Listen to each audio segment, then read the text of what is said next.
So, hello guys, welcome to OTS. I'm Ash Doria.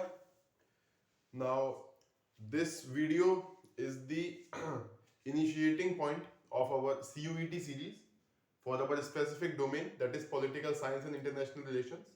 Now, in this video, I shall be expounding you the first lecture of international relations. Okay.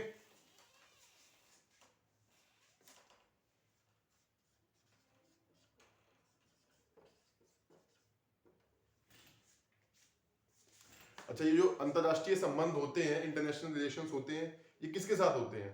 और देशों के साथ होते हैं, जो भी और मुल्क हैं इस दुनिया में, उनके साथ होते हैं, है कि नहीं? तो सबसे पहले हम क्या देखते हैं कि जो हमारा देश है उसके नेबर्स कौन कौन से हैं, उसके पड़ोसी देश कौन कौन से हैं, ठीक है? पड़ोसी ममालिक कौन कौन से हैं? तो कौन कौन से हैं मैं आपसे पूछूंगा तो आप वही बताओगे। बांग्लादेश, चाइना, नेपाल, पाकिस्तान, भूटान, म्यांमार, ये बताओगे आप। हालांकि हमारी सरकार के हिसाब से, according to the government of India, we have 20 neighbours, हमारे 20 नेबर हैं, जिसमें कि जो इमीडिएट नेबर है, लैंड बॉर्डर नेबर्स वो भी आते हैं, मैरीटाइम नेबर्स वो भी आते हैं, फिर एक एक्सटेंडेड नेबरहुड होता है वो भी आता है। तो कितने हैं कुल? 20।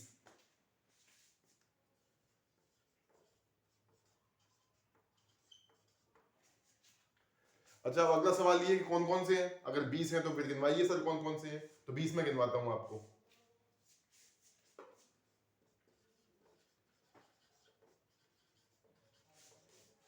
बांग्लादेश, चाइना, पाकिस्तान, नेपाल, म्यांमार, भूटान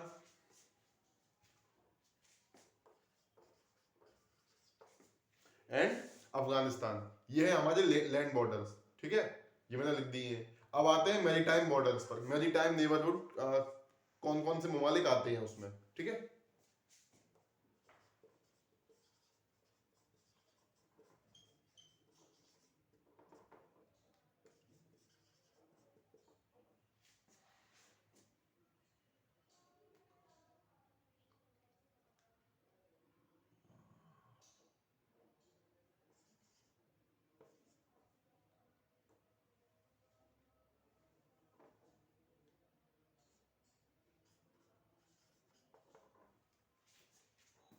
अच्छा, जो मैरीटाइम है वो कौन कौन से हैं? Sri Lanka, then Thailand, then Maldives, ठीक है? और एक कौन सा जगह आपका? वियतनाम, ठीक है? ये हैं आपके जो मैरीटाइम नेबरहुड है, क्योंकि भारत का जो एक्सक्लूसिव इकोनॉमिक जोन है वो इनको छूता है, ठीक है? अब आते हैं एक्सटेंडेड नेबरहुड पर।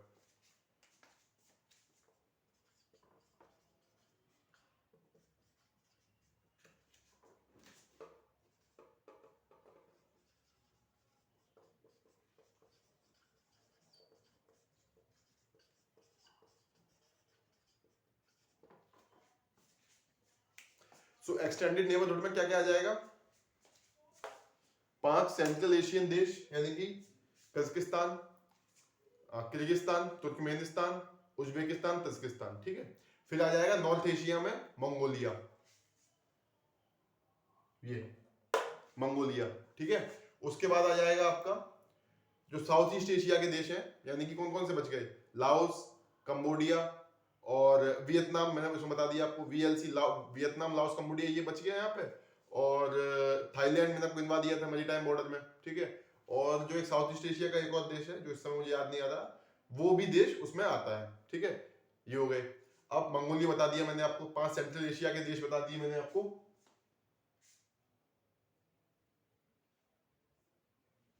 हाँ, तो कुल इतने ही है, और ये कुल मिला के 20 होते हैं। सो हमारे नेबर्स है according to government of India 20। अब इसमें जो दो मुल्क हैं उनकी खासियत थोड़ी सी ज्यादा है, तो मैं बताता हूँ कौन कौन से। एक तो म्यांमार है और एक मालदीव्स है।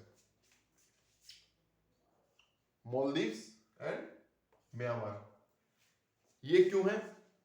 बेसिकली मालदीव्स जो है ना, भारत के लिए केवल एक मैरीटाइम नेबर नहीं है, बल्कि it is the gateway to Africa. Africa का गेटवे मालदीव्स को कहा जाता है। सो इस हिसाब से वो थोड़ा सा जरूरी होता है। अब ये गेटवे वगैरह क्या होता है ये मैं आपको आगे बता दूंगा, जो आगे लेक्चर्स आएंगे मैं सब आपको बता दूंगा धीरे धीरे इंटरनेशनल रिलेशंस के। म्यांमार क्यों जरूरी है? म्यांमार एक्सटेंडेड नेबरहुड में भी आता है, म्यांमार लुक ईस्ट पॉलिसी में भी आता है, और म्यांमार एक्ट ईस्ट पॉलिसी में भी आता है, ठीक है। और म्यांमार को एक और क्या कहते हैं, वो कहते हैं gateway to the South East Asia या ASEAN, gateway to the ASEAN, मैं बता देता हूं अभी।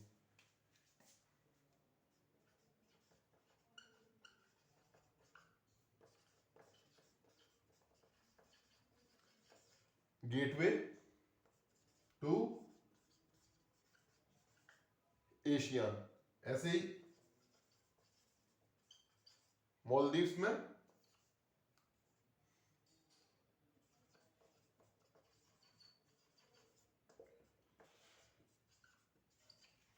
Gateway to Africa.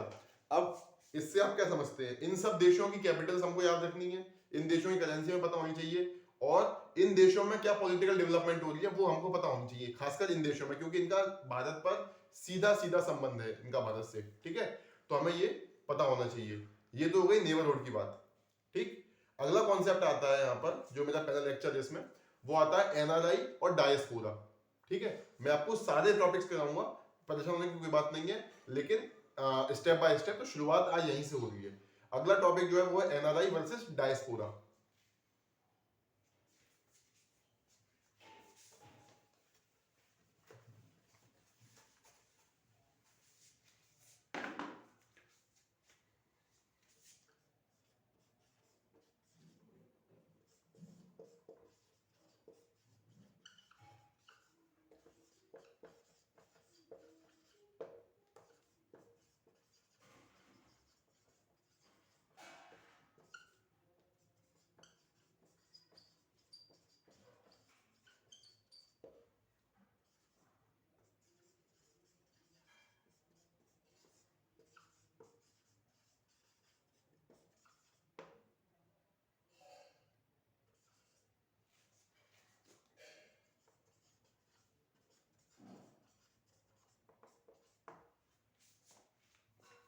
सो क्या फर्क है एनआरआई वर्सेस डायस्पोरा?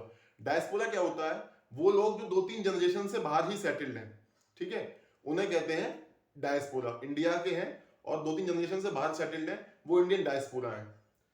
वो परमानेंटली सेटल्ड हैं, they are the ambassadors of a nation, और जहां भी वो सेटल है वहां पर वो यहाँ के एम्बेसडर्स हैं, ठीक है।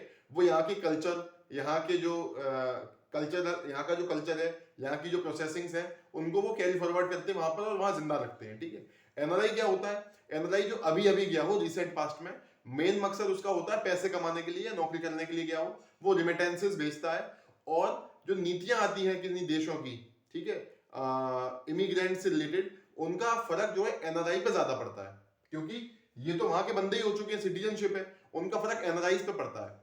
और भारत का या किसी भी देश दूसरे देश का डायस्पोरा एक्सेप्ट करने में खुश होता है, ना कि एनआरआई, क्योंकि एनआरआई वहां की जॉब्स वगैरह जो है वो प्रिज्यूम कर लेते हैं।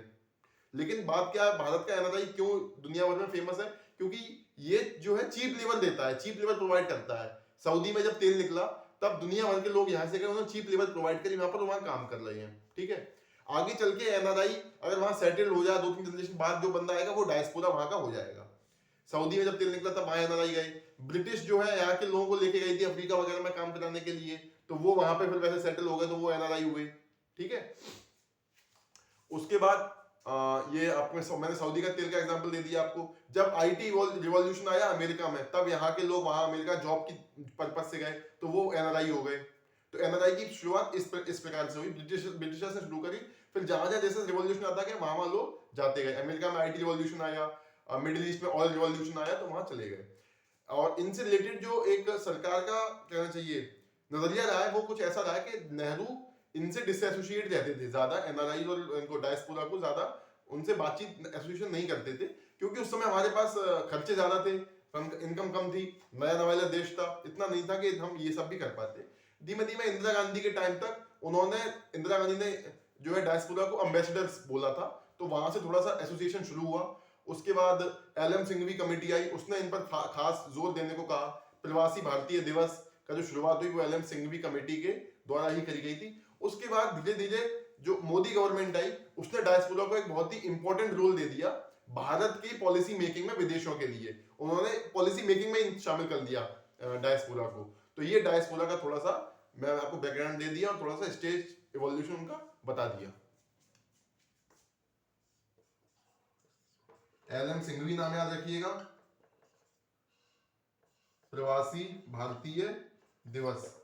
प्रवासी भारतीय दिवस एलएम सिंघवी की कमेटी ने रिकमेंड किया था, जो बाद में लग गया था। और डायस्पोरा से एसोसिएशन किसने शुरू किया? अगर ये पेपर में सवाल आता है सीयूईटी में कि डायस्पोरा से एसोसिएशन शुरू करने वाला प्रधानमंत्री कौन था, तो वो इंदिरा गांधी थी। इंदिरा गांधी थी, ठीक है। तो ये तो फर्क हो गया डायस्पोरा का और एनआरआई का। दो कॉन्सेप्ट क्लियर हो गए आपको?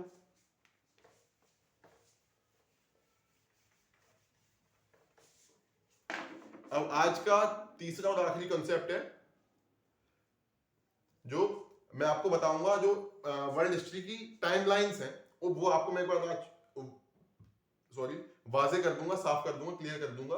और आगे जब भी मैं कभी बोलूंगा तो ईयर्स नहीं बोलूंगा, वो टाइमलाइन के हिसाब से उसका नाम ही बोलूंगा। तो आप लोग समझ जाया करिएगा कि मैं किस वक्त की बात कर रहा हूं, ठीक है। चलिए शुरू करते हैं।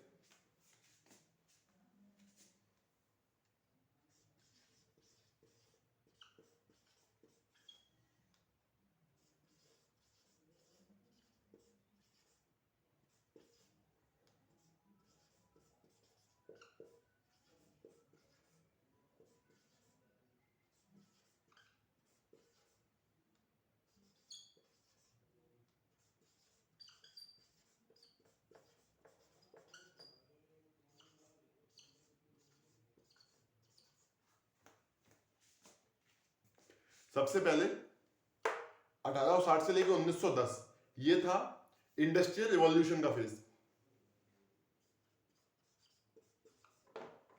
इंडस्ट्रियल रिवॉल्यूशन यूरोप में इस फेज में आया था। फिर आता है 1890 से 1910 का फेज, ये था अलायंस फॉर्मेशन। वर्ल्ड वॉर 1 में अलायंस बन गए थे ना कई सारे, ट्रिपल एंटार्ट, फिर ट्रिपल अलायंस, ये सब अलायंस बन गए थे ना। तो इनकी शुरुआत 1890 में शुरू हो गई थी, 1910 तक ये अपने उरूज पर था। तो इसको हम बोलेंगे अलायंस फॉर्मेशन पीरियड। तो वर्ल्ड वॉर 1 की जो नींव थी वो यहीं रख दी गई थी। उसका जो कारण बाद में बना जाके कि ड्यूक की हत्या कर दी और ब्लैक हैंड ने, वो सब तो बना जाके कारण बाद में, शुरुआत यहां से हो गई थी, नींव यहां रखी जा चुकी थी। तो अलायंस फॉर्मेशन का समय है ये।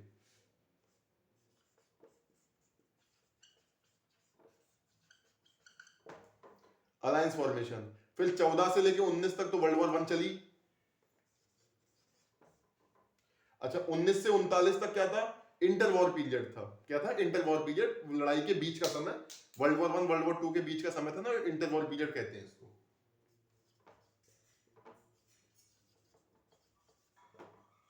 39 से 45 फिर क्या हुआ? वर्ल्ड वॉर 2 हुई।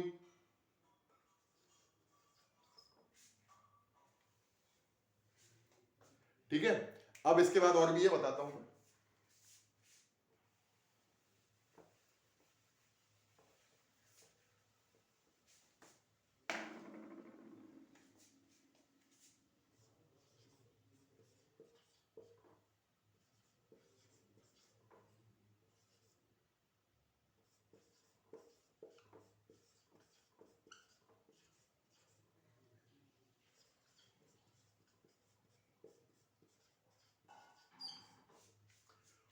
1945 से 90 ये कोल्ड वॉर पीरियड था। इसको हम कह सकते हैं कोल्ड वॉर पीरियड, या फिर इसको हम कह सकते हैं स्ट्रेटेजिक बाइपोलैरिटी, क्योंकि यूएसए और यूएसएसआर दो सुपर पावर एक तरीके से इमर्ज हो गई थी।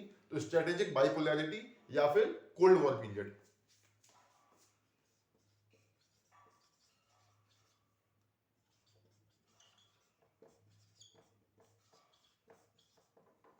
कोल्ड वॉर या स्ट्रेटेजिक बाइपोलैरिटी। 1990 से 2012 तक क्या था? यूएसए एकमात्र सुपर पावर बना, ठीक है, यानी कि स्ट्रेटेजिक यूनिलैटरल या यूनिपोलैरिटी।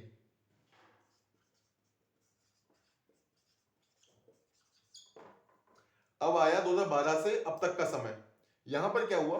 ये है एरिया ऑफ अनसर्टेनिटी, क्योंकि यूएस हल्का सा नीचे जा रहा है, फिर इंडिया भी उठ रहा है, चाइना भी उठ रहा है, जापान भी उठ रहा है, ठीक है, और भी कई देश हैं, ब्राजील भी तरक्की कर रहा है, रशिया भी थोड़ा सा ऊपर आ रहा है। तो ये एज ऑफ अनसर्टेनिटी है। यहाँ पर किसी को नहीं पता कौन सुपर पावर है, कौन क्या है।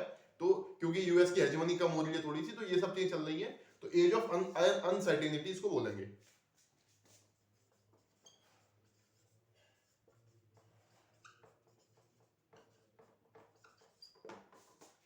एज ऑफ अनसर्टेनिटी, या फिर इसको हम जो है, चलिए एज ऑफ अनसर्टेनिटी रखिए, आप ज्यादा मत उस करिए क्योंकि सीयूईटी में इतना ही आएगा।